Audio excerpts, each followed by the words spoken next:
Ya, terima kasih Bapak atas pertanyaannya. Yang pertama tadi, kalau ada orang meminjam kepada kita, kemudian sekian lama dia tidak membayar kepada kita, gitu ya. Nah, dalam qad ya meminjamkan uang, ya itu para ulama mengatakan itu tidak ditentukan waktunya. Misalnya saya minjem 1 tahun, misalnya saya minjem 1 tahun, ya setengah tahun orang yang meminjamkan nagih, itu boleh. Jadi kalau qad itu namanya hal, tidak tidak ditentukan waktunya. Kapan si yang meminjamkan itu mau nagih? Ya, tidak boleh ditentukan. Ditentukan boleh, ya. Misalnya saya pinjam dong 1 tahun, boleh. Tetapi orang yang meminjamkan juga boleh menagihnya, misalnya besoknya udah nagih, boleh. Itu kalau qad. Nah, tapi kalau aria berupa barang, nah itu tergantung kesepakatan di awal. Kesepakatan di awalnya itu ditentukan waktu atau tidak. Kan kadang kita minjem ada waktunya ada enggak. Nah kalau aria itu boleh ditentukan di awal. Saya minjem HP 1 hari. Jadi sebelum 1 hari orang yang meminjamkan nggak boleh nagih, nggak boleh nagih. Tetapi kalau qad, walaupun di awal disepakati minjem itu 1 tahun, maka orang yang meminjamkan boleh ketika dia butuh, dia langsung nagih. Nah, orang yang minjem juga boleh menolak. Saya belum punya uang. Boleh. Kenapa? Karena kalau jadi hutang itu, jadi kalau kita minjem uang kan jadi ada hutang kan? Hutang bagi orang yang meminjamkan. Bagi kita piutang.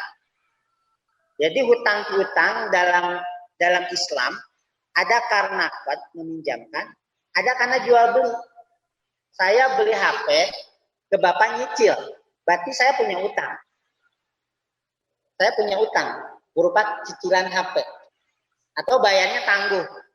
Misalnya 1 bulan nanti, 1 jutanya 1 bulan nanti, nggak dicicil. Bisa per bulan 100 dalam 10 bulan. Maka yang 1 juta itu atau yang 100 per bulan itu juga hutang. Tapi hutangnya akibat jual beli berupa HP. Tapi kalau yang tadi qad, ya, yang qad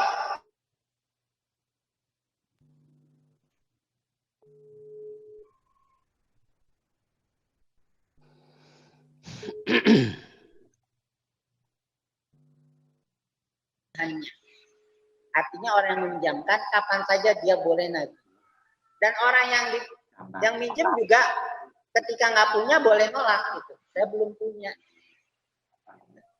Tetapi kalau hutang-hutang karena jual beli atau karena kita ijarah itu karena sewa, nah maka itu boleh ditentukan waktunya dan kita boleh nagih kepada orang yang punya hutang itu, ya. Ketika melewati waktunya, maka kita bisa ngasih denda ke dia. Nih,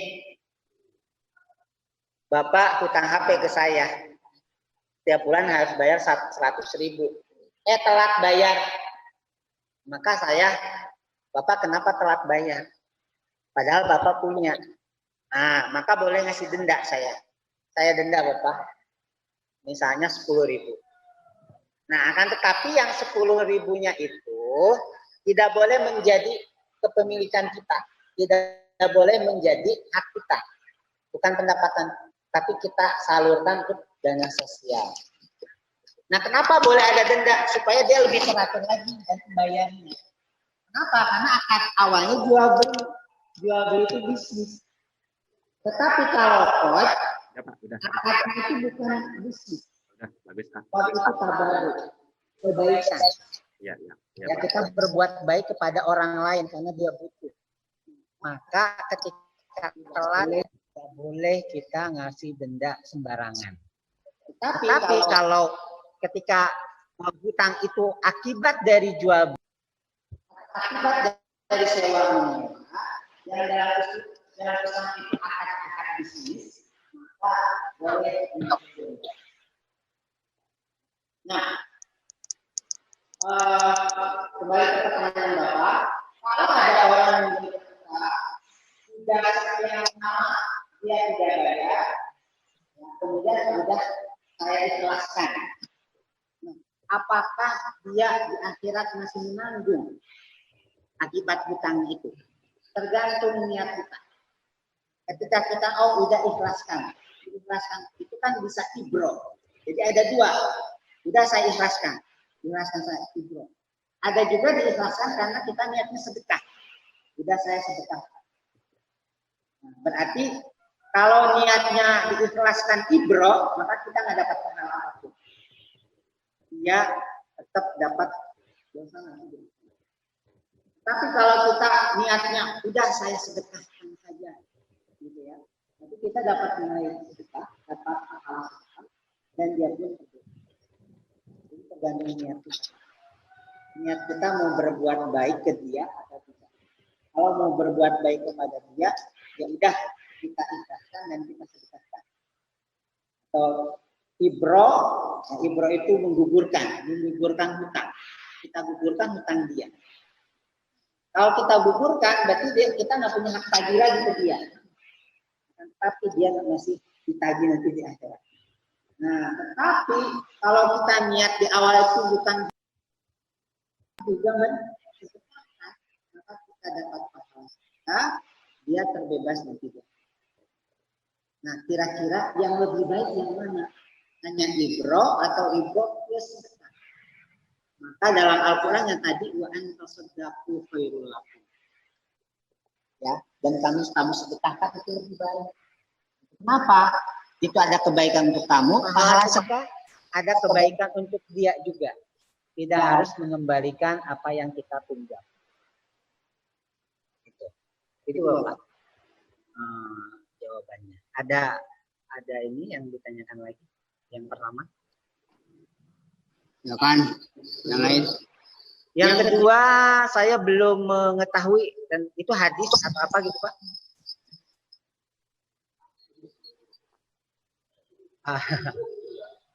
Ya, saya belum menemukan hadis itu gitu Pak. Mohon maaf, jadi belum mengetahui ya, tentang yang tadi ya. Tapi kalau ada kaitannya dengan pinjam meminjam, nanti bisa dijawab. Mungkin pertanyaannya ke situ dulu terkait dengan pinjam meminjam. Ya Pak Boy, silakan.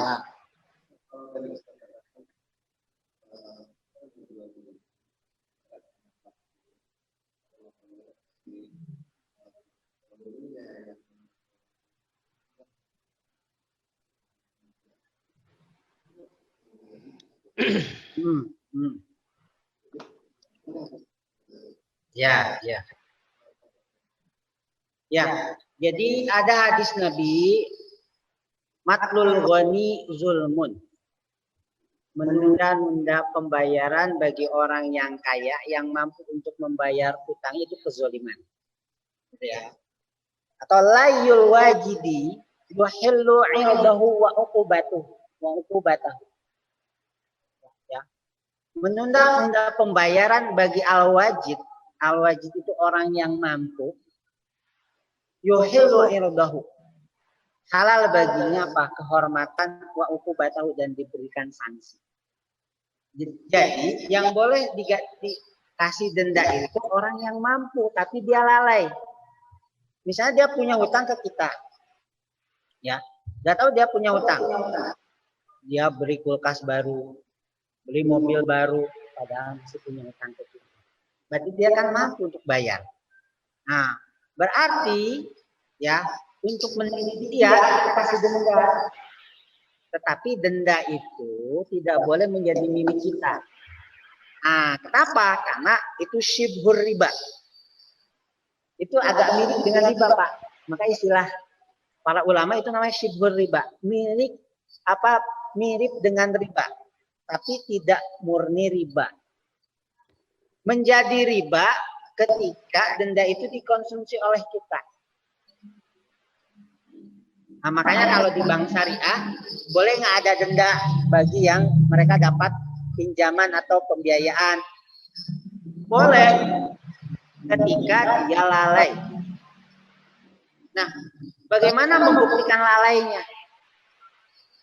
Nah, maka dalam konsep usul fikih ada namanya istishab. Istishab itu melakukan hukum asal. Hukum asal dia ketika datang ke bank kan mampu ya Pak. Ya, karena ke bank itu kan ada syarat-syaratnya. Biasanya 30% dari gajinya gitu. Gitu. Berarti kan dia dinyatakan mampu. Berarti ketika awal dia mampu. Maka bank syariah nih boleh saja dia ngasih denda ketika dia telat tanpa dia harus survei. Gitu ya. Pakai konsep istishab. Nah, akan tetapi kalau nasabahnya udah datang ke bank saya udah tidak mampu lagi untuk bayar cicilan, terus dikasih denda, maka nggak boleh. Nah, makanya denda-denda yang ada di bank syariah itu biasanya disalurkan untuk dana sosial. Di antaranya untuk bencana alam. Jadi banyak di bank syariah itu dana-dana istilahnya ya, dana-dana non halal. Dana-dana non halal itu dana yang tidak boleh diakui pendapatan oleh bank. Kalau di bank konven ya ada denda itu menjadi pendapatannya bank konven. Tapi kalau di bank syariah denda itu bukan pendapatannya bank syariah. Jadi harus ada kas khusus dana, istilah dana yang tidak boleh diakui sebagai pendapatan. Di antaranya dana denda. Nah, ada dana lain. Misalnya, bank syariah terpaksa dia harus buka rekening bank konven. Karena permintaan dari nasabahnya. Misalnya nasabah bank syariah kan nggak mesti nabung di bank syariah. Kemudian dia mau nyicil bayar cicilan itu pakai rekeningnya BCA misalnya, karena dia punya BCA. Kan bayar cicilan kadang-kadang dengan internet banking gitu kan, supaya lebih mudah. Nah, dia punyanya apa? Bank BCA. Sehingga dia pingin bayarnya ke BCA lagi. Ya, supaya nggak kena biaya admin. Maka bank syariah boleh tuh buka rekening konvensional untuk dana penampungan saja. Jadi setelah masuk ya diambil. Nah, pasti di situ pasti ada bunganya kan? Ada bunganya di situ. Nah, bunga-bunganya itu termasuk dana yang tidak boleh diakui oleh bank sebagai pendapatan. Maka harus disalurkan kepada dana sosial. Nah, dana sosialnya pun tidak boleh dijadikan dana sosialisasi bank. Misalnya dia salurkan untuk bencana. Kemudian dia pakai logo banknya. Nggak boleh. Karena sebagai itu kayak promosi juga. Jadi salurkannya diam-diam. Ya, disalurkannya diam. Ini ada bencana di mana disalurkan. Nah itu. Kenapa? Karena itu bukan milik bank. Tapi kalau di bank konven, denda, kalau ada keuntungan bunga dari rekening, maka itu menjadi pendapatan dari bank konven itu sendiri. Nah, sama halnya dengan kita buka punya rekening konvensional. Kan ada bunganya tuh Pak ya. Nah, kita terpaksa harus buka rekening konvensional karena di tempat kerja kita memang harus pakai bank itu gitu. Tidak boleh pakai rekening bank syariah. Misalnya saya ngajar di BINUS misalnya. Rekeningnya harus BCA. Karena kalau nggak buka BCA kita nggak dapat gaji. Nah, terpaksa kita harus buka rekening yang konvensional. Nah, pasti akan muncul bunga di situ. Maka Bapak Ibu harus perhatikan itu bunganya setiap bulan kita berapa. Atau dicek per tahun juga nggak apa-apa. Nanti kita salurkan untuk dana sosial. Dana sosial itu untuk masjid bahkan boleh sekarang. Berdasarkan fatwa, misalnya untuk kamar mandinya, WC-nya, gitu ya. Janganlah pakai sejadahnya gitu ya, karena itu langsung dipakai untuk ibadah. Gitu. ya sarana-sarana untuk MCK-nya dan sebagainya. Maka sekarang banyak di bank-bank syariah itu dana-dana non halal atau dana yang tidak boleh diakui menjadi pendapatan. Nah itu masjid-masjid sudah boleh nih minta proposal dari dana itu atau lembaga-lembaga pendidikan. Kalau dulu masih boleh dulu fatwanya. Dulu itu kenapa sekarang jadi boleh gitu ya? Karena pada hakikatnya itu harta denda atau bunga-bunga yang muncul dari rekening konvensional itu bukan harta dari sisi saya pemiliknya, tapi sudah harta dari sisi orang lain yang berhak, ya, fakir miskin, orang yang kena bencana dan sebagainya. Jadi seperti itu. Ya. Assalamualaikum warahmatullahi wabarakatuh. Ya.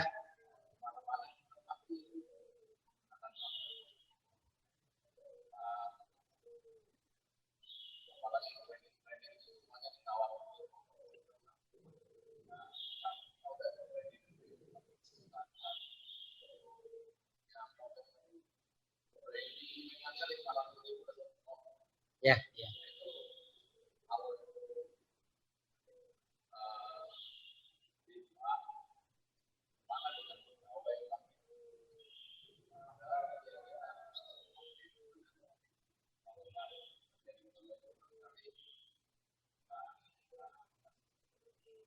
Ya.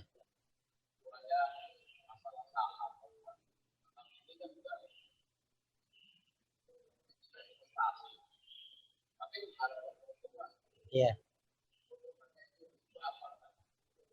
Keuntungan dari sahamnya, dividennya. Dividen berupa saham. Dividen dari saham itu riba atau tidak?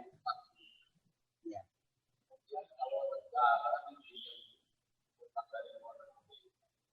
Ada bunganya.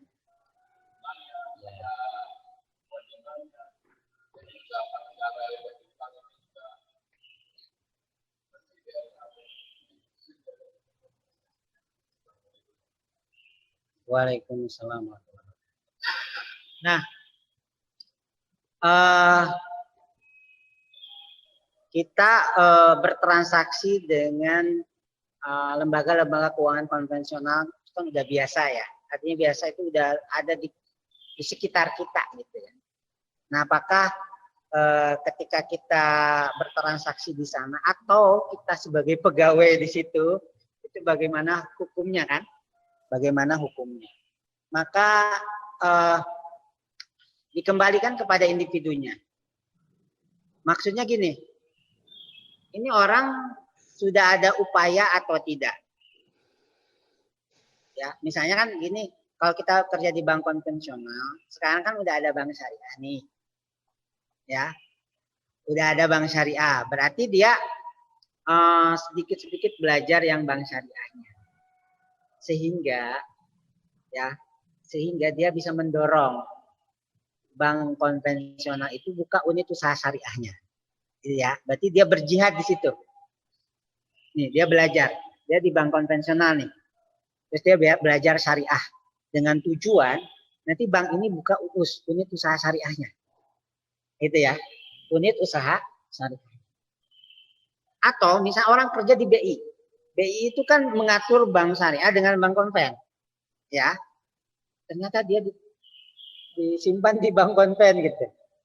Berarti dia harus buka kebijakan-kebijakan yang terkait dengan bank konven. Ya. Maka ketika orang kerja di BI, walaupun dia di konven, nah akan tetapi dia ada upaya untuk belajar yang syariahnya, sehingga dia pindah ke yang mengurusi kebijakan-kebijakan yang kaitannya dengan bank syariah. Maka itu boleh. Artinya dia ada upaya dulu. Nah, upaya untuk merubah gitu Pak. Karena sekarang market share bank syariah aja cuma 5% Pak. Bank konven 95.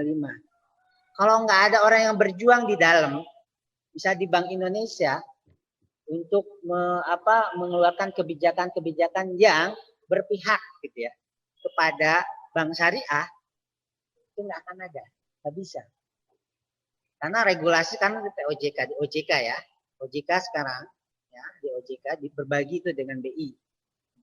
Jadi ketika orang masuk OJK maka dia ketika tahu nih bahwasannya bunga itu sama dengan riba gitu, oh dia mulai mempelajari, mendalami, ya mendalami sehingga dia sangat ngerti dengan yang syariahnya. Kemudian dia membuat kebijakan-kebijakan di OJK atau di BI yang kebijakan itu menguntungkan bank syariah. Nah itu malah lebih baik gitu Pak. Daripada misalnya kita pindah nih, kita mengurusi regulasi yang terkait dengan bank konvensional. Terus saya pindah dari BI gitu kan. Nah, sedangkan kita masih dalam artinya kebutuhan kita terhadap keluarga kita gitu kan. Masih butuh gitu kan. Maka upaya-upaya itulah yang harus kita kerjakan. Misalnya di antara kita masih ada yang di bank konvensional, pelajarilah yang syariah sedikit demi sedikit ya. Kemudian kalau bank konven itu belum punya UUS, kita berjuang supaya bank konven itu punya UUS. Nah, kalau sebagai karyawan biasa misalnya ya, maka harus ada upaya pindah. Tapi jangan dilepas dulu yang ini. Ya, pindah secara bertahap gitu ya. Cara bertahap pindah. Karena ketika keluar dan itu ada madorot bagi kita gitu ya. Artinya kalau kita keluar kemudian akan menyengsarakan keluarga kita gitu kan. Nah, itu mungkin ada madorotnya juga. Karena ada beberapa teman saya dulu ya kadang-kadang kan kalau kerja di bank syariah pun gajinya kan berbeda juga dengan di bank konvensional. Ya, jadi ada dulu teman saya dia asalnya di bank konven. Kerja, kemudian pindah ke syariah. Ternyata dari sisi fasilitas berbeda. Pindah lagi ke bank yang awal. Pindah lagi ke bank yang awal dengan alasan itu. Berarti kan itu ya hak dia gitu ya. Kalau kita kan hanya cuman mengingatkan saja, ya, cuman menyampaikan saja. Gitu. Kalau bisa ya tetap di bank syariah, walaupun mungkin dari segi salary itu lebih kecil. Tapi insya Allah pasti berkah gitu istilahnya gitu. Nah, itu. Karena memang sudah sepakat para ulama al-faidah itu bunga. Bahasa Arabnya itu al-faidah itu bunga. Faedah gitu ya. Kalau kita udah bahasa Indonesia faedah. Itu bunga, artinya bunga. Bunga itu sama dengan riba. Sehingga hukumnya haram. Itu udah ijma ulama, kesepakatan ulama. Walaupun istilah faidah atau bunga dalam Al-Quran nggak ada, dalam hadis nggak ada. Kayak tadi, uang dalam Al-Quran tidak ada uang itu barang ribawi, tetapi dikiaskan kepada emas tadi. Kenapa? Karena emas dulu alat tukar. Emas itu alat tukar.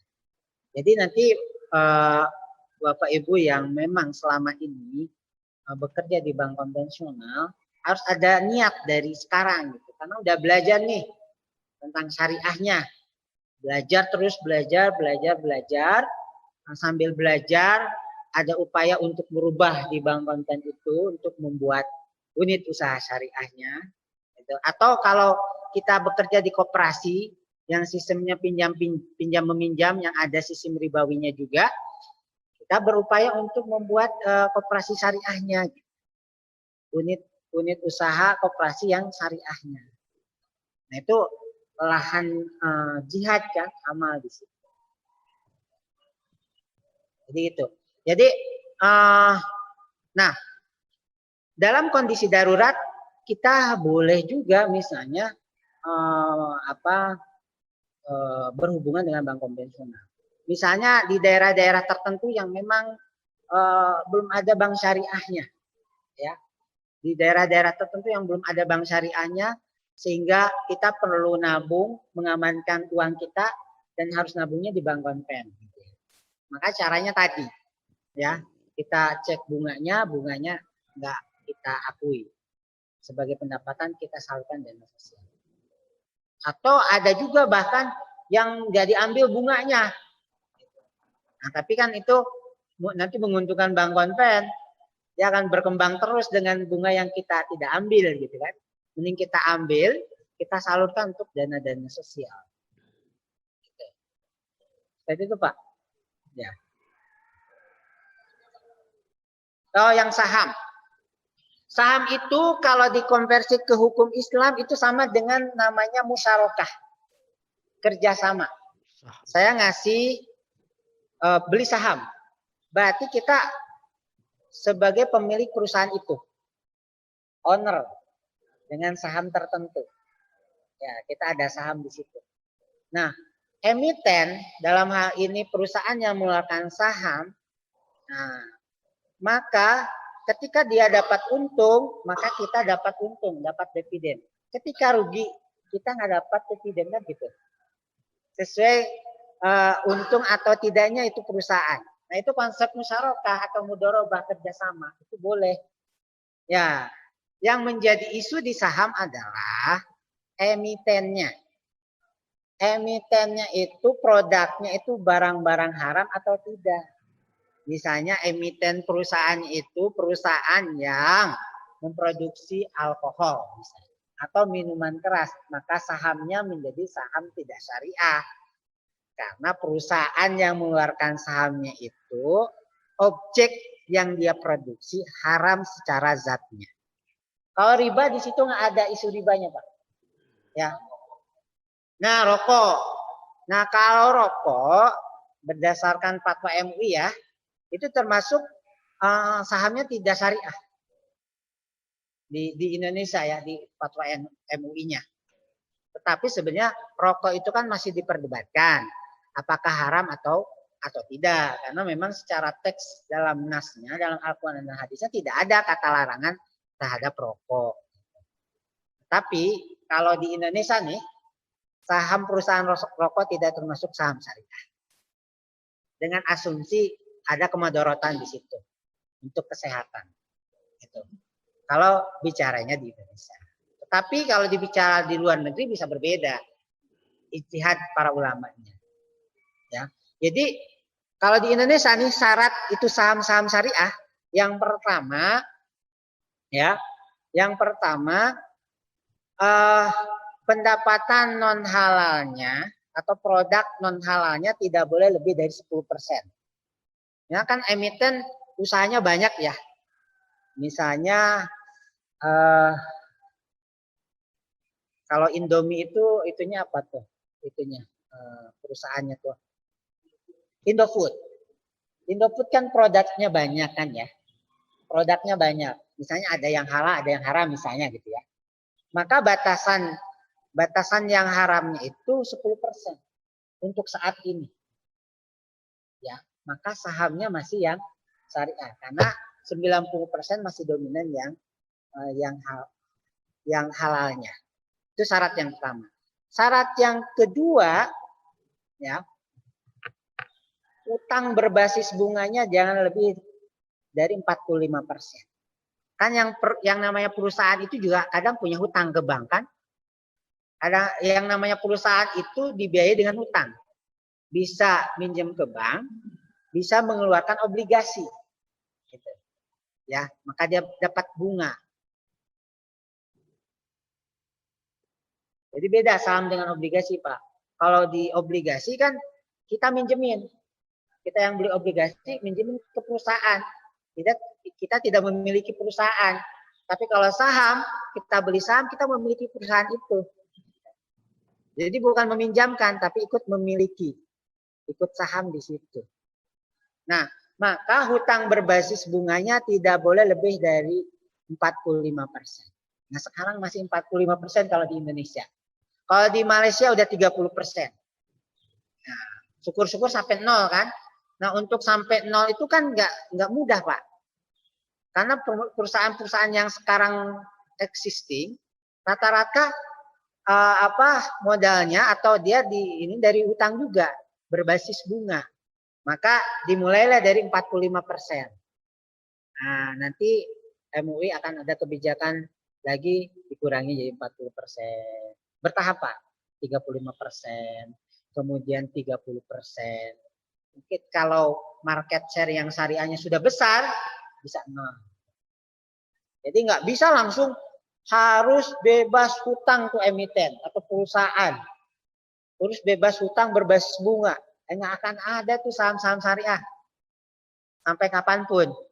Maka harus dimulai dari bertahap. Maka ada satu konsep dalam Islam itu malayu drokukulu, layu trokukulu. Sesuatu yang belum sempurna semua, jangan ditinggalkan semua. Tetapi harus disempurnakan secara bertahap. Ini belum fully syariah nih, jangan ditinggalkan. Kadang ada orang yang, syariah sama aja dengan konten, maka lebih mahal, gitu ya, lebih zolim, harganya lebih mahal, atau marginnya lebih mahal, gitu kan? Gitu. Ya, kalau bank syariah kan Pak baru muncul gitu. Istilahnya warung kecil yang baru buka, bersaing dengan Indomaret gitu ya. Pasti harganya pasti mahal dulu. Nah, maka untuk menjadi syariah itu memang harus ada tahapan. Tok Rasulullah pun dulu ketika mengharamkan riba, gitu ya. Itu secara bertahap juga. Ya, ada kan Allah turunkan surat Ar-Rum ya, ada ayat 39. Kemudian Allah turunkan surat An-Nisa ayat 160. Allah turunkan Ali Imran ayat 130. Baru Al-Baqarah ayat 78. Sama haram semua. Jadi ada tahapannya. Jadi saham berupa dividen itu tidak ada isu, tidak ada ribanya di situ. Ketika kita dapat dividen nggak apa-apa, cuman harus kita lihat emitennya memproduksi apa. Dan sekarang sudah ada istilahnya DES Pak, daftar efek syariah. Itu sudah ada di OJK, di halaman OJK, di DES, daftar efek syariah. Mana saja emiten yang saham-sahamnya udah syariah. Jadi ada emiten itu yang keluar masuk Pak. Keluar masuk dari DES. Ketika utang berbasis bunganya udah melampaui 45%, maka dia secara otomatis keluar dari daftar efek syariah. Atau keuntungan non halalnya lebih dari 10%, maka dia akan otomatis keluar syariah. Saham syariah. Nah, berarti kan ada unsur maisir, perjudian gitu ya. Di saham itu ada unsur perjudian. Ada juga ya. Maka itu kan tergantung niat kita. Kalau kita niatnya itu beli saham pagi, sore udah kita jual lagi. Ya, berarti niat kita kan bukan investasi. Nah, lebih gambling kan, lebih maisirnya. Maka kalau kita beli saham, ya beli sahamnya tuh beli saham aja untuk dapat dividen gitu, bukan untuk kenapa?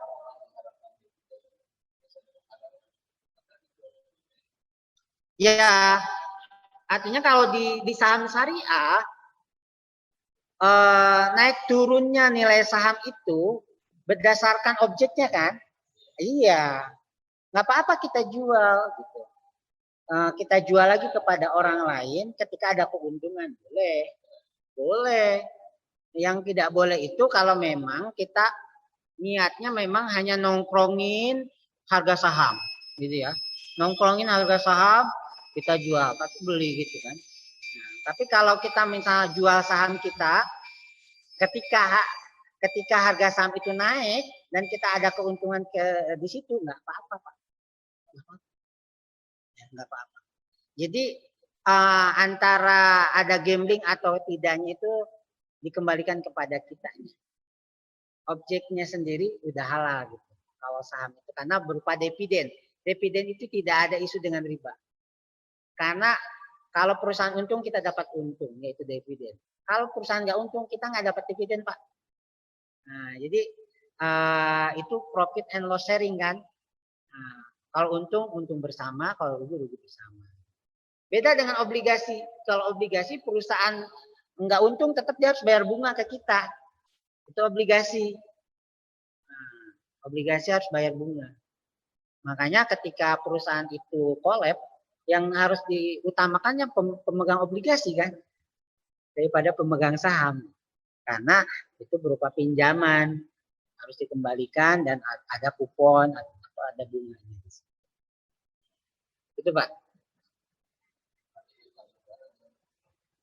Nah kalau udah negara ya, berarti kan konsepnya udah negara Pak. Jadi dosa atau tidaknya, gitu ya. Misalnya kita kerja di Kementerian Keuangan, gitu ya. Sehingga di situ kita minjem ya, pinjam luar negeri dengan sisi bunga, gitu ya. Artinya kalau itu udah terbebas Pak, kalau di situ. Ya, terbebas karena itu udah kebijakan negara ya. Ya. Karena kita negaranya bukan negara Islam gitu. Bukan negara Islam yang minjam bukan konsep Islam gitu ya. Bukan konsep Islam. Makanya ketika sekarang Menteri Keuangan siapa? Sri Mulyani itu sekarang udah jadi ketua IAEI, Ikatan Ahli Ekonomi Islam. Jadi sekarang banyak nerbitin namanya sukuk negara. Ya, sukuk negara. Sukuk itu obligasi syariah. Ya, obligasi syariah. Jadi misalnya negara butuh misalnya defisit APBN gitu ya. Maka pemerintah boleh mengeluarkan sukuk. Nah, bedanya kalau di sukuk, kalau di obligasi syariah harus ada underlying-nya. Misalnya underlying asetnya itu GBK. Nah, GBK itu sebagai underlying. Nah, GBK dikeluarkanlah sukuk atau obligasi syariah. Kita beli secara retail gitu. Beli. Maka secara itu GBK udah milik kita sebagai investor. Ya, sebagai investor. Kemudian pemerintah atau negara dapat uang dari kita untuk APBN tadi. Nah, jangka waktunya 5 tahun. Jadi selama 5 tahun itu GBK milik kita sebagai investor.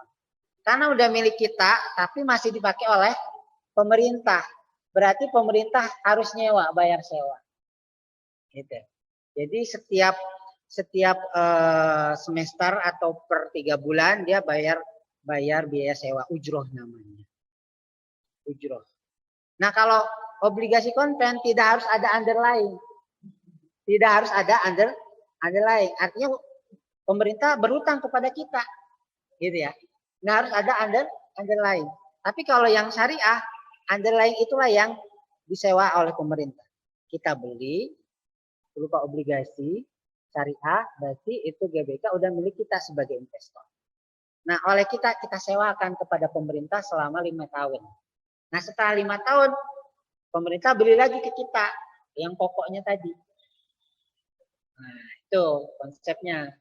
Nah, sekarang sudah banyak dilakukan itu. Bahkan ada wakaf link sukuk. Jadi pemerintah punya proyek itu didanai dari wakaf. Wakaf. Jadi wakaf tunai, wakaf uang. Gitu ya. Jadi wakafnya temporer. Misalnya kebutuhan pemerintah itu untuk 5 tahun, maka wakafnya 5 tahun. Ya, misalnya kita punya deposito di bank. Nah, bagi hasil dari depositonya itu kita wakafkan selama 5 tahun, itu boleh. Jadi wakaf itu ada yang sifatnya mu'abbad, selamanya, ada temporer, muakkad, boleh. Nah, diantaranya sekarang dikembangkan konsep itu. Ya, sudah mulai dikembangkan sukuk atau obligasi yang sifatnya syariah. Jadi ada underlying-nya. Itu Pak. Ya. Silakan Bapak Ibu ada yang mau bertanya lagi? Yang di rumah mungkin ada yang mau bertanya, silakan. Ustaz Eko mungkin. Assalamualaikum warahmatullahi wabarakatuh, Ustaz. Waalaikumsalam warahmatullahi wabarakatuh. Ustaz, saya mau bertanya nih. Apa dengeran? Ya pakai headset dulu dah. Saya dulu ya. Ya.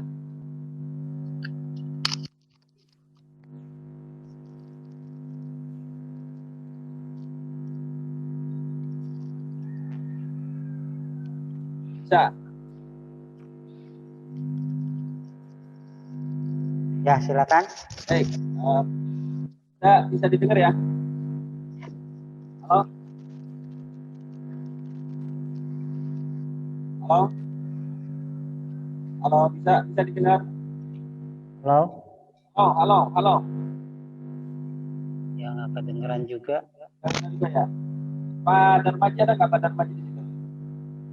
Pak Darmaji ada nggak? Pak Ya. Darmaji. Pak Darmaji ada nggak? Pak, kalau dari HP ada. Ya, kalau dari HP-nya Pak Darmaji bisa didengar. Oh, Kalau gini bisa didengar ya? nggak kedengeran, Pak Eko. Ya, ini ada saya mau nanya nih. Ada pertanyaan? Ya, dengar kok. Ya, tapi itunya nggak bisa dieditnya nggak bisa. Coba tes aja kok. Ya, halo, bisa didengar? Ya, bisa. Baik, terima kasih. Pertanyaannya ini Ustaz. Jual apa hukum jual beli jual beli berkaitan dengan PT ataupun pangkalan gitu ya. Yang sering terjadi di masyarakat itu jual beli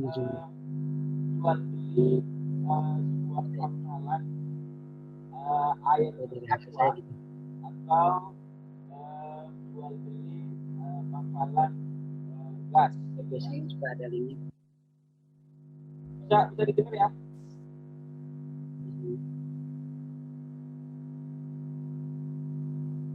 Nggak terdengar Pak Eko, nanti bentar. Ada linknya. Coba. Agak terganggu suaranya nih ya. Pertanyaannya kurang terdengar Pak Eko, mohon maaf. Ya. Atau di chat aja. Chat aja ada Pak Ustad. Di chat aja ada itu. Oh ada ya?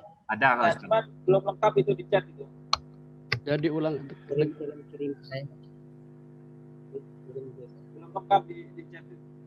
Saya ini ke HP dulu bentar ya. Ya. Di chat saya jelasin. Karena permasalahan permasalahan masyarakat. Bentar.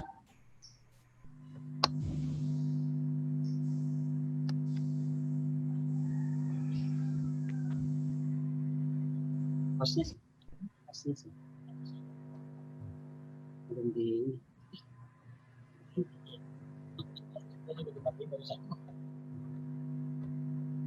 Ya kita lewat chat aja ya. Nggak kedengeran soalnya. Hukum jual beli sebuah usaha pangkalan seperti air galon, gas, sedangkan pelaksanaan bukan jual beli barang, tapi jual beli nama pangkalannya saja dengan mengharapkan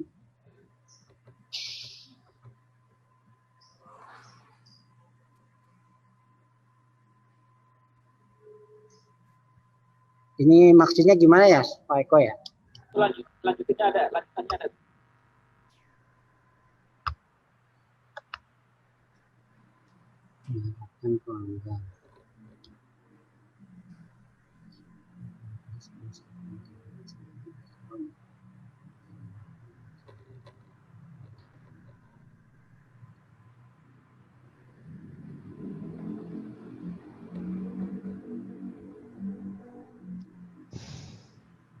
Nah ini saya belum tergambar nih Pak Eko itunya maksudnya.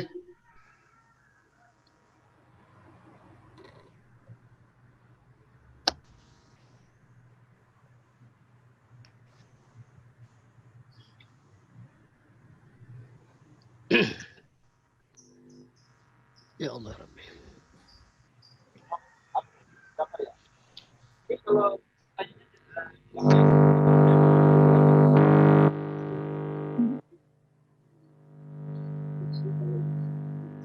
Halo Ustaz.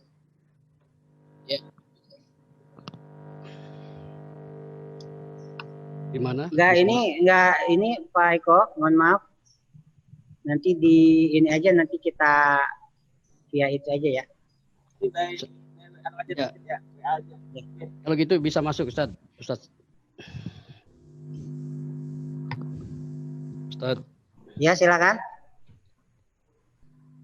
Ada yang mau bertanya lagi? Baik, Bapak? baik Ustaz. Saya kepala ya Ustaz. Baik. Ya. Dede Abdul Fattah, Doktor. Mas Edi ya, enggak. Iya. Kefal hal ya Muallim. Alhamdulillah. Baik. Iya. Gini. Mungkin ada pertanyaannya nanti, tapi sedikit saya juga sesuaikan dengan waktu nih. Kita dapat pencerahan hari ini, pagi ini ya. Wah, seperti kita di kampus saja rasanya ini ya. Bagus sekali. Ya. Bagus Pak. Itu syariah itu kan tadi satu ilmu sendiri ya. Sehingga ada tata aturan yang berkaitan dengan dalil-dalil. Kemudian kita kaitannya dengan, ini sharing saja, utang. Itu ketika kita bawa ke ilmu tasawuf, ilmu apa itu? Taruhlah Al-Ghazali ya. Al-Ghazali ini kan sebenarnya bukan sufi, tapi apa itu? Menggali hadis, tapi berbicara banyak tentang hikmah-hikmah. Sehingga beliau tuh mengatakan bahwa ketika orang meminjam dengan atas nama memakai istilah meminjam untuk enak, padahal niatnya tidak mau memulangkan, maka dikategorikan itu apa namanya, lis ya, apa namanya, jadi, mencuri atau apa itu bahasanya, terpaksa saya ngomong gitu. Ya. Kalau dia mengatasnamakan pinjam kan mubah bisa saja. Ya. Tetapi berniat tidak mau mengembalikan. Nah, maka pandangannya sekalipun tidak ditulis secara itu di fikih kita, syariah kita, tetapi nilai-nilai sufinya itu mengatakan bahwa itu adalah pencurian sebenarnya. Ya kan itu ya. Terus itu apa nilai itu. Kemudian wa in tasaddaqu khairul lakum, itu ketika misalnya kita ini apa itu namanya tadi piutang gitu ya, berpiutang. Kemudian kita cari orang itu hilang aja gitu ya, nggak tahu kemana gitu ya. Ya tentu juga tidak bagus juga kalau dicari benar-benar lewat HP dia apa-apa gitu, tapi ada niat kita, ya sudah saya halalkan saja. Sementara beliaunya ini nggak tahu kalau sudah dihalalkan, begitu. Jadi di mana titik temunya nanti di sini? Apakah nunggu di akhirat? Maaf nih ya, kalau ya, apakah bagaimana itu penyelesaiannya di dunia ini? Apa tentu ada rasa malu sebenarnya. Misalkan kasih psikologi, dia mengatakan wah ini ada utang saya di situ. Saya mau bayar tapi belum mampu. Tapi dia malu menyampaikan ketidakmampuannya itu, Ustaz. Ya. Tetapi si piutang ini mengatakan tidak apa-apa, sudah selesai. Saya niatkan saja. Orang mau bertemu tadi ini tapi tidak ketemu. Saya udah halalkan apa dengan semangat tadi wa antasaddaqu khairul lakum. Jadi untuk mencairkan aja kedua-duanya ini. Terus yang ketiga ini, Ustaz, maaf nih. Ya. Bagaimana pandangan Bapak ya tentang dana haji, dana abadi. Dana abadi itu kontak person pemiliknya kan negara ya, Pak Haji ya, Ustaz ya. Ya. Ya, dana abadi yang sekian gitu. Nah, itu dipakai untuk apa itu nama? Taruhlah infrastruktur. Taruhlah ada proses pinjam meminjam di situ. Ya. Sedangkan yang harus meminjamkan itu adalah harus pertama-tama dulu yang membuat piutang di sini adalah harus milik murni. Sedangkan dana haji ini kan miliknya sejuta orang mungkin ini pemiliknya nih. Ya. Begitu kan? Ya, bagaimana polanya di situ? Ini kontemporer.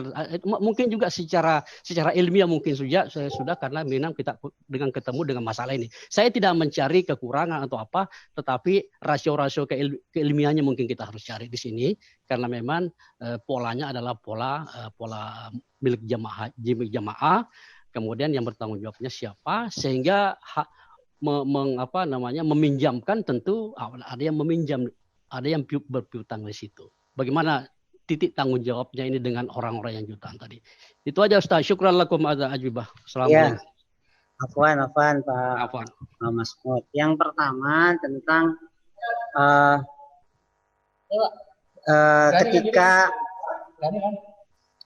ketika seseorang itu meminjam tapi niatnya bukan minjem, gitu ya. Udah niat dari awalnya itu membahasakan mencuri. Ya, membahasakan mau minjem padahal enggak mau pinjemin, padahal nggak mau balikin. Ya. Berarti kan sudah ada niat buruk dari dia. Betul. Maka kalau kita lihat dari sisi yang tadi tentang akad qad, maka akad qadnya itu sah terjadi, gitu ya, sah. Kalau dari sisi akadnya, karena kita nggak tahu niat orang yang minjem ke kita kan, gitu. Iya. Nah, artinya kalau dari sisi akad itu sah dari sisi fikihnya. Ya, maka tadi saya mengatakan ini fikih, tapi dari sisi sufi. Dari sisi sufinya berarti ada masalah dengan orang yang minjemnya. Betul. Berarti yang dosa adalah orang yang minjemnya. Ya. Sedangkan orang yang meminjamkan ya tidak ada dosa. Gitu Pak. Kalau pendekatannya sufi. Ya. Berarti ada masalah dengan orang yang meminjam. Betul. Tapi dari kacamata syariah atau fikih itu sah. Iya, sah. Iya, akadnya sah. Ya. Kayak kita jual beli Pak. Kemudian orang yang menjual itu melakukan penipuan dari sisi kualitas dan kuantitas barang yang kita beli. Maka akad jual belinya sah. Tetapi ada yang berdosa, yaitu orang yang menipu tadi. Oh, iya. Nah, akan tetapi orang yang menjual, orang yang membeli, ketika tahu di situ ada penipuan, maka dia berhak untuk membatalkan akad dengan mengembalikan barang yang cacat tadi. Tapi akad di awal sudah sah. Nah, kemudian yang kedua tadi tentang apa tadi Pak? Apa namanya? Memaafkan. Ya. Tadi kan ada konsep ibro. Ibro ya. Nah, ibro itu ya udah menggugurkan hutang dia. Nah, konsep ibro itu ada dua. Ada dengan menghadirkan orang yang berhutangnya kepada kita, bisa juga tidak. Gitu ya. Jadi kita mengibrokan dengan diri kita. Ya udah saya ini kan tanpa kita bicara ke dia. Nah, misalnya kita mengibrokan dan niat sedekah, berarti ada pahala sedekah di kita. Nah, sedangkan kalau hanya ibro saja, karena udah nggak ketemu nih sama orang, ya udahlah saya impas gitu ya. Nah, dia masih punya tanggung jawab nanti di akhirat Pak. Tapi kalau niat kita ibro dan sedekah, nah, maka dia udah terlepas. Ya, sudah terlepas. Artinya karena konsep sedekah itu tabarruk, tidak memerlukan hadirnya kedua belah pihak. Beda kalau zakat, kan harus diniatkan gitu ya. Kemudian tadi yang meminjam ini sudah siapa gitu kan? Yang meminjam ini sudah dihalalkan sebenarnya. Sudah dihalalkan, sudah dimaafkan. Dunia akhirat sudah dimaafkan. Sementara yang meminjam itu dia tidak tahu kalau sudah dimaafkan begitu ya. Begitu. Ya. Ya artinya dia udah terbebas Pak. Ya, sudah terbebas. Oke. Sudah terbebas. Ya. Kemudian yang ketiga, ya betul. Ya, itu. Yang ketiga tentang dana haji Pak. Ya. Dana haji konsepnya sekarang itu dana haji yang dibayarkan oleh kita sebagai jamaah dengan berupa porsi haji ya. Ya. Nah ini sekarang dikelola oleh BPKH. Ya. Jadi status kepemilikan dana itu masih milik kita. Ya. BPKH ya, Badan Pengelola Keuangan Haji, dia hanya sebagai wakil kita untuk mengelola. Gitu, untuk mengelola. Nah, dikelolanya itu kan bisa dibelikan saham syariah, bisa dibelikan sukuk yang menghasilkan imbal hasil, yang tadi. Karena sejatinya biaya haji itu kan sebenarnya bukan 30 juta, Pak. Itu bisa sampai 70 juta. Nah, yang 30 juta itu tiap daerah beda-beda, ya. Dan tiap tahun beda-beda. Yang paling mahal di tahun 2020 itu Makassar. Baik, Pak. Saya sebenarnya mantan pengolah haji. Jadi gini, itu tadi pemilikan itu berjuta-juta orangnya, ya. Gitu, ya, yang disebut dengan dana abadi. Ya. Kemudian itu tadi yang disebut ada penanggung jawab di situ, artinya dalam hal ini kan Menteri Agama. Ya. Gitu kan? Nah, ini Menteri Agama apa itu namanya kontak person ini mengambil inisiatif untuk menjadikan saham, menjadikan apa? Itu memang dalam syariah diperbolehkan. Ya. Diperbolehkan, Pak? Ya, diperbolehkan. Ya, itu aja mungkin. Ya. Ya. Artinya kan kegelisahan itu banyak kok. Ini kan milik umat, kemudian diolah menjadi apa? Seperti itu. Ya itu aja. Karena itu Pak, itu kan nanti kembalinya kepada umat juga untuk kita. Baik. Kayak nanti untuk biaya-biaya yang nanti muncul itu kan yang dibayarkan dari langsung dari dana jamaah itu penerbangan dan living cost itu yang dibayarkan murni dari jamaah, bukan hasil investasinya. Itu untuk tahun ini penerbangan dan living cost. Sedangkan sisanya itu dibayar dari manfaat investasinya. Iya. Nah, maka aturannya selama diinvestasikannya kepada sektor-sektor yang syariah itu diperbolehkan, dan memang harus diinvestasikan ke sektor-sektor syariah seperti saham syariah, obligasi syariah, di perbankan syariah, deposito syariah, dan yang lain. Ya, memang itu faedahnya akan dikembalikan ke jamaah haji dengan bentuk jasa, kan begitu. Bahasa kebijakannya itu begitu, dengan bentuk jasa. Nah, kita kembali yang pertama, maaf Pak, waktu sedikit lagi. Itu tadi halo? Bisa sedikit. Oke, udah makasih. Ya. Ada waktunya. Kenapa Sadeko suaranya nggak jelas di saya? Kalau Pak Masud jelas. Kalau berjalan gitu, waktu apa? Jalan, kabar-kabar gitu ya, jalan, sama kayak. Pak Eko, mohon maaf suaranya nggak kedengaran Pak Eko. Mohon maaf. Ya, kalau buat jalan gitu, jalan. Oh, ini di sini udah masuk. Ya Allah. Pas. Ya, coba Pak Eko coba lagi. Sadeko. Ya, silakan. Ya. Itu di chat ada tuh. Suaranya nggak kedengaran Pak Eko. Kedengaran Pak Eko. Ya, tidak kedengaran. Sayup-sayup. Gana apa? Ada di chat. Ada di chat ya. Tidak ada sebelumnya. Paketnya barangkali itu Pak Eko. Pak Amri. Atau mungkin sinyalnya wifi-nya perlu di luar ruangan kali. Kayaknya ya nih kotanya kurang banyak kayaknya Pak. Iya Pak Eko suaranya ini. Iya, suaranya terputus Pak Eko.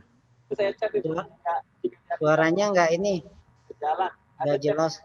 Cuman kalau saya lihat di chat itu juga saya agak kurang paham alur itunya. Nah, itu yang paling bawah aja, yang berkaitan dengan haji. Yang paling bawah Yang paling bawah itu jika dialihkan ke jalan, bagaimana untuk pembangunan jalan? Ya, pembangunan jalan. Yang dana haji. Ya, kan kabar-kabarnya begitu tuh. Oh, jadi kalau itu untuk pembangunan jalan, tapi konsepnya tadi konsepnya pakai sukuk misalnya, nah itu boleh-boleh saja Pak Eko. Jadi pembangunan jalan itu berupa proyek. Dari proyek itu nanti ada keuntungan. Nah keuntungan itu masuk kepada dana haji nantinya. Itu boleh-boleh saja. Ya, itu Ya kalau diinvestasinya dimasukkan ke jalan tapi yang mengelola orang kafir, terus gimana itu? Kalau yang mengelola orang kafir, tapi kalau skemanya syariah, tidak apa-apa Pak. Karena ketika misalnya orang non-muslim bertransaksi di bank syariah, berarti akad yang digunakan adalah akad syariah. Bagaimana kita tahu Ustadz itu dikelola dengan syariah begitu? Sementara kita kan sebagai sebagai calon haji katakanlah begitu memberikan uang dan dikelola oleh pemerintah. Gimana kita bisa tahu? Gitu. Ya maka di BPKH itu sudah ada aturan-aturannya Pak. Ini yang boleh kita investasikan ke sektor ini. Sektor ini nggak boleh. Karena sudah dianalisis dulu oleh BPKH. Ini masuk syariah atau tidak. Gitu. Mungkin dilakukan analisis. Mungkin memerlukan fatwa Pak Ustadz ya, kalau begini. Oh, udah ada fatwanya Pak. Oh gitu. Sudah ada fatwanya dalam pengelolaan dana haji. Jadi konsepnya adalah wakalah. Jadi si BPKH sebagai wakil dari kita untuk mengelola dana kita. Nah, karena dia sebagai wakil kita, maka dia menginvestasikan dana itu. Nah, ketika menginvestasikan, maka harus sesuai dengan prinsip-prinsip yang ada di fatwa DSN MUI. Ya, sistemnya harus pakai misalnya sistem mudorobah atau ijarah atau yang lainnya. Dan itu sudah ada aturannya di BPKH. Jadi BPKH harus merujuk kepada fatwa DSN MUI tentang bagaimana dia menginvestasikannya. Ya. Walaupun nanti yang mengelola dana itu misalnya orang-orang non-muslim atau di dalamnya ada orang-orang non-muslim, tapi kalau selama skemanya yang digunakan adalah konsep syariah, maka menjadi diperbolehkan. Rasulullah pun pernah bertransaksi dengan orang Yahudi. Rasulullah pernah meminjam kepada orang Yahudi dengan menggadaikan baju besinya. Tetapi akad yang digunakan adalah akad rahan yang konsepnya syariah sehingga menjadi diperbolehkan. Jadi tidak ada isu karena ini sifatnya muamalah. Betul. Muamalah itu dalam menginvestasikan dananya. Walaupun hajinya adalah ibadah. Tapi dalam hal menginvestasikan dana itu muamalah. Hablum minannas. Bukan hablum minallah. Ya, betul. Selama mengikuti konsep-konsep, prinsip-prinsip yang sudah diatur dalam muamalah itu sendiri. Itu Pak Amri. Terima kasih banyak Pak Ustadz. Jadi payungnya di sini adalah payungnya fatwa itu. Fatwa ada fatwa DSN. Ya itu menjadi payungnya ya. Ya. Terima kasih banyak. Sama-sama Pak Amri. Ada lagi yang mau bertanya? Pak. Sedikit Pak, saya balik tadi ya Pak itu ketika misalnya mau dibayar ya, utang piutang negara yang mengutang. Saya misalnya dibalik. Orang yang mengutang ini mau membayar ke yang mengutangi, gitu kan ya? Tapi tidak ketemu-ketemu. Nah itu kan ada konsep misalkannya disedekahkan, ada bagaimana caranya? Disedekahkan dia apa? Ya, misalnya kita punya hutang, orang yang menghutangkan, misalnya pertama udah meninggal, atau orang yang menghutangkan ke kita sudah tidak ketemu lagi sama kita, gitu. Maka yang harus kita lakukan adalah datangi ahli warisnya.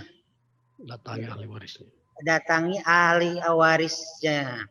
Karena itu hak ahli waris nantinya. Kalau dia misalnya dinyatakan hilang, maka dia dianggap udah meninggal. Maka jatuh hartanya kepada ahli waris. Maka kita bayar kepada ahli warisnya. Gitu.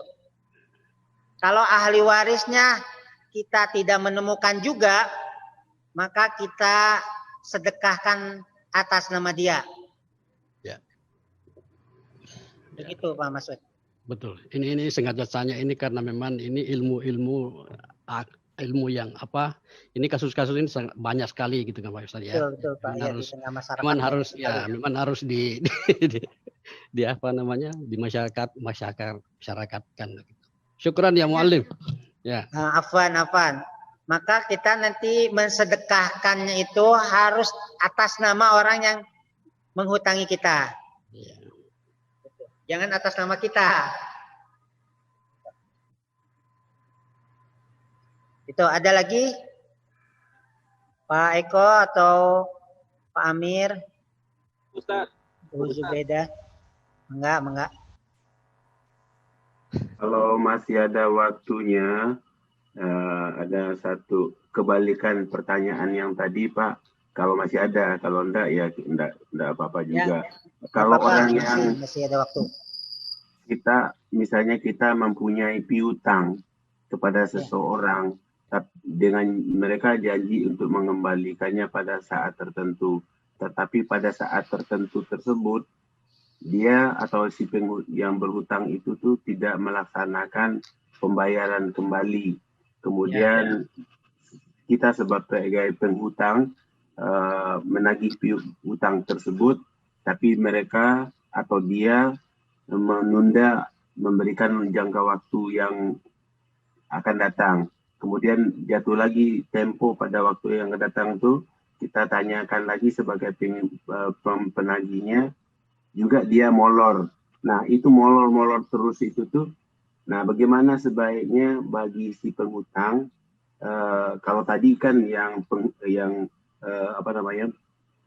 terhutang. Kalau ini yang penghutang itu, apa seharusnya yang dilakukan? Apakah kita menagih setiap saat, ataukah dibiarin aja, ataukah dibiarkan saja begitu? Mohon penjelasan Pak Ustadz. Kalau konsep dalam Al-Quran tadi dalam surat Al-Baqarah 278, wa in kana dzu usrati fanaziratun ila maisarah. Kalau orang yang berhutang kepada kita itu belum bisa bayar, maka kasih tempo lagi. Belum bisa bayar, kasih tempo lagi. Belum bisa bayar, kasih tempo lagi. Di ujung dari ayat itu, wa antasaddaqu khairul lakum. Dan disedekahkan itu lebih bagus bagi kalian, bagi yang meminjamkan. Itu konsepnya yang ada dalam Al-Quran. Berarti dia memang sudah nggak mampu. Karena konsep awal dari qard, meminjamkan uang, itu adalah tabarruk, untuk kebajikan, bukan akad bisnis. Jadi tadi yang saya jelaskan, hutang itu bisa akibat dari qard, pinjam meminjam, atau akibat dari jual beli. Kalau jual beli secara tangguh pembayarannya, itu juga akan menyebabkan utang piutang. Nah, utang piutang yang akibat jual beli itu berbeda konsekuensi hukumnya dengan hutang piutang dari akibat qad, pinjam meminjam. Iya. Terima kasih Pak Ustadz. Itu aja, terima kasih. Sama-sama. Ada lagi Bapak Ibu yang mau bertanya? Silakan. Sayang banget nomor teleponnya Pak Kiai ini hilang di nomor HP saya. Pernah ketemu Jalan Bendi dulu Ustaz. Oh gitu. Kita minta ke Pak Ya, Mas nanti Sudar. Pak Eko ya. Oh, Dulu ya. Nah, Nanti bisa dan mungkin juga komunikasi bisa Ustaz, via bisa Ustaz. WA. Dulu kepala masih ingat Bapak Kiai menerangkan ke jemaah tentang waris ya, waris, hukum Iya, waris betul. ya. Nah, dan waktu itu sangat bagus sekali karena ada pointer-pointer yang ditinggal. Begitu kan? Ya, Ya, betul, betul. sangat bagus sekali ini mungkin momen ini. Mungkin di situ ada mohon maaf ya, ala hadratikum yakni apa itu namanya al-farqu baina ban konvensional wa ban islami. Oh gitu. Ya. Yani ada di situ ya, ada titik apa itu namanya? Ada al-farq. Ada perbedaan lah gitu ya. Ada poin-poinnya berapa gitu perbedaan. Kalau ban Islam tuh begini, kalau tan ini begini, Islam itu biasanya ada muraqabah apa itu namanya ya, ini mudharabah terus ini begini, ini Ya. begini, gitu kan ya. Jadi Ya, tanpa ini ilmu murni, tanpa kita mau tahu hukum kemananya, tetapi ini adalah sesuatu yang nyata depan kita. Jadi perbedaan bank konvensional dengan bank Islamik, begitu ya. Gitu aja, jadi objek saja sebagai pengetahuan begitu. Ustaz. Ya, mungkin saya sedikit menyampaikan ya Pak, perbedaan utamanya ya. Nggak, maksud saya mungkin ada nanti pointer muncul gitu kan. Oh gitu ya. Nah, seperti dulu kan ada di masjid di sini ya saya juga jamaah di sini Ustaz ya. Jadi mungkin ada ditinggal nanti supaya pengetahuan semacam ini kita berwawasan ya, kan begitu Ustaz. Ya. Ya, itu aja Ustaz. Ya. Kalau yang tadi tentang qad dan Ariyah itu materinya saya sudah kasih ke Pak Sudarmaji. Oh, mungkin apakah sudah di-share belum? Ya. Sudah ya? Belum. Itu sudah ada. Ya, perbedaan antara qad dengan Ariyah. Ya. Itu ada pointernya. Ya, bagus.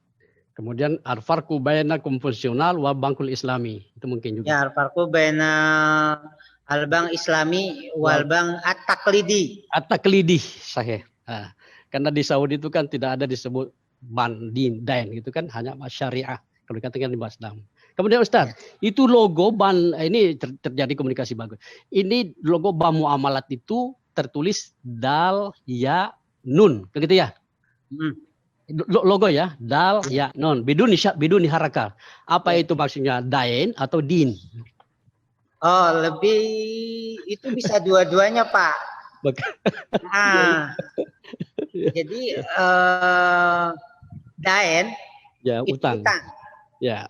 Tadi kan sudah dijelaskan, utang bisa karena pinjam meminjam, utang bisa karena jual beli.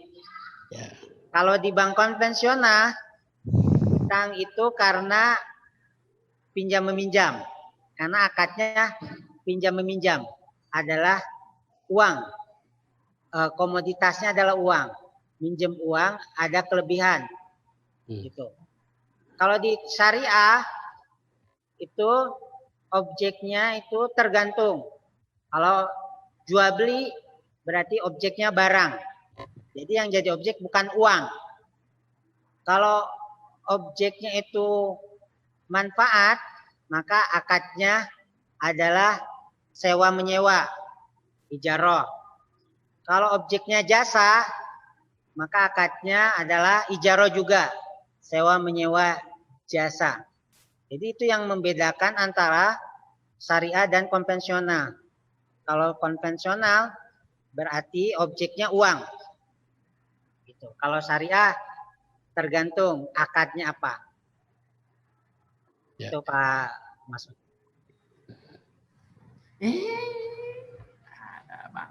Syukran Ustaz. ada pertanyaan dari Pak Priyono ya. Saya bacakan. Saya jual rumah, pembeli baru membeli DP tapi membatalkan. DP ini misalnya 2,5%. Tidak kembalikan karena batal. Apakah DP itu halal atau tidak? Ya. Jadi dalam konsep Islam ada dua istilah Pak Priyono. Ada istilah ta'zir, yaitu denda.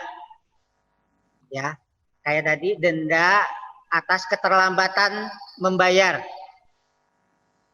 Boleh tidak? Boleh.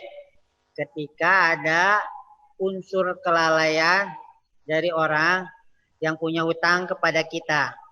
Kelalaian di mana dia mampu bayar, tapi dia tidak mau bayar. Maka boleh dikasih denda untuk pendidikan. Supaya dia lebih lancar lagi untuk membayar hutangnya secara cicil. Akan tetapi denda itu tidak boleh diakui sebagai pendapatan kita. Tidak boleh kita konsumsi. Kita salurkan dana sosial. Yang kedua, ada istilahnya takwid. Takwid. Takwid itu ganti rugi. Nah, ganti rugi itu bisa disebabkan banyak hal. Yang pertama, dia menyalahi syarat-syarat yang disepakati di awal. Misalnya, ketika kita jual beli, ada syarat-syarat yang kita sepakati antara penjual dan pembeli. Ya. Ketika syarat itu dilanggar, dan karena syarat itu dilanggar merugikan salah satu pihak, maka pihak yang dirugikan boleh minta ganti rugi.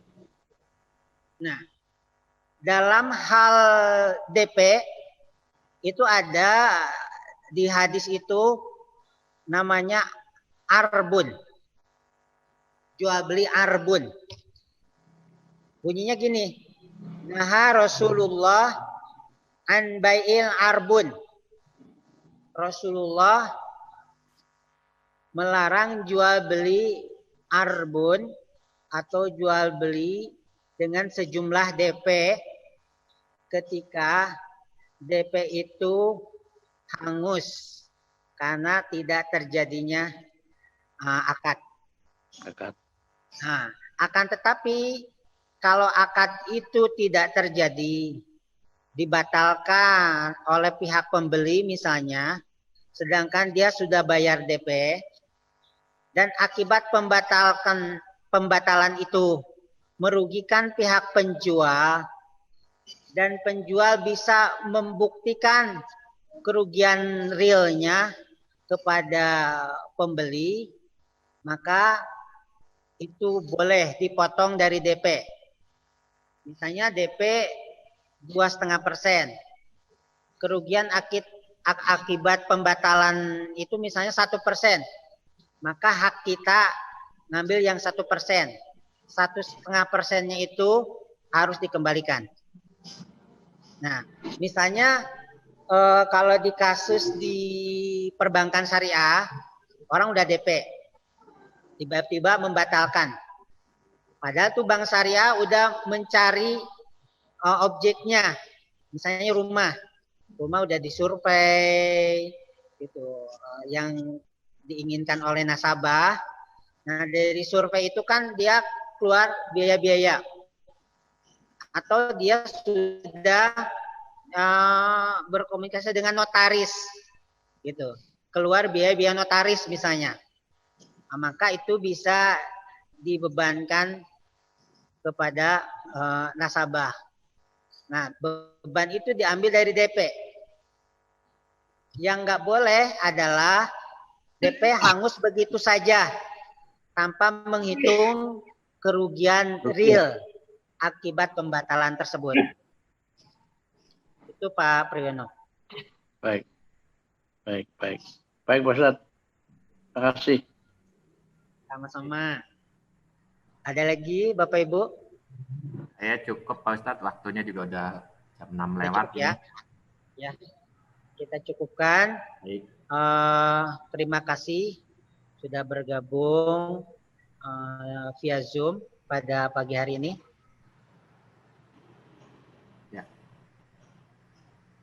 Ya, terima Dengan kasih. sama-sama membaca hamdalah. Alhamdulillahirabbil alamin. Subhanakallahumma wa bihamdika asyhadu an la ilaha illa anta astaghfiruka wa atubu ilaik. Assalamualaikum warahmatullahi wabarakatuh. Waalaikumsalam warahmatullahi wabarakatuh.